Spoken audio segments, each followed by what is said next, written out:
we want to talk about your a pivotal moment in your life, in your early career, that influenced your decision to get into music and film. That's actually a tough question. But when I went to Full Sail University in Orlando, Florida, that really shifted my mindset about how to create what the world looks like, because I grew up in a community where only people look like me. And so it opened me up to working with so many different people of different ethnicities, backgrounds, beliefs. And man, I have some of those super strong relationships still to today. So, yeah. And music, right? You started in music. Yeah, my degree is in recording engineering. Yes. So, And so for you, just talk about breaking through. Music is tough, especially yes. in Texas. We see people, independent artists doing their thing. Yes. But for you, how were you able to crack into that space?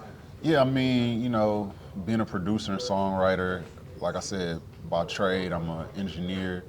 And so for me, breaking through, I started off utilizing my engineering skills and skill set that I, obviously got in college, and utilized those to get into the studio spaces with people that were vital and important. And that's actually what led me to be able to produce and write on some of the biggest records of my career. And so engineering and having an understanding of sound, and just the engineering aspect of it definitely opened a lot of doors for me. And just, knowing how to play your position, knowing, you know, everybody didn't look at me as a pure creative at one point, until people really start respecting what I was doing on the engineer side, and and then you could ask somebody, hey, you got an extra 2-3 minutes, I want to let you hear some tracks I composed or a song that I wrote, and then that leads to 1 or 2 people saying, oh, it's good, and and that just keeps building, and then it became 20 million records later.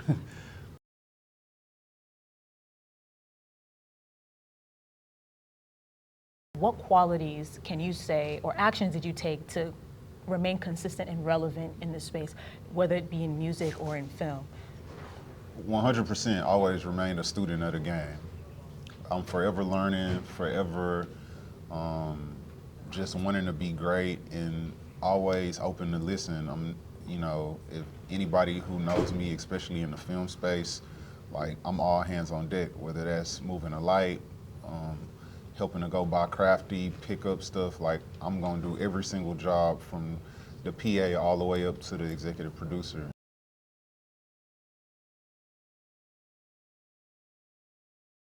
So what is that creative process for other creatives to learn from?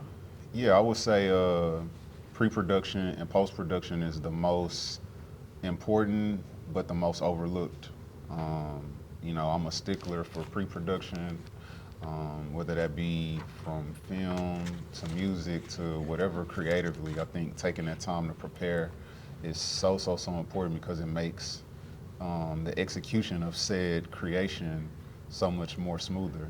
And post-production the same. It's like, everybody, especially in film, is excited about the day of. Everybody like the behind the scenes, and they see all the big lights and action and cut and everybody looking cool. But the grind and the hard parts are the pre-production and the post-production, and making sure that you plan properly, and then you got your principal photography, but then you actually execute the polished, finished product.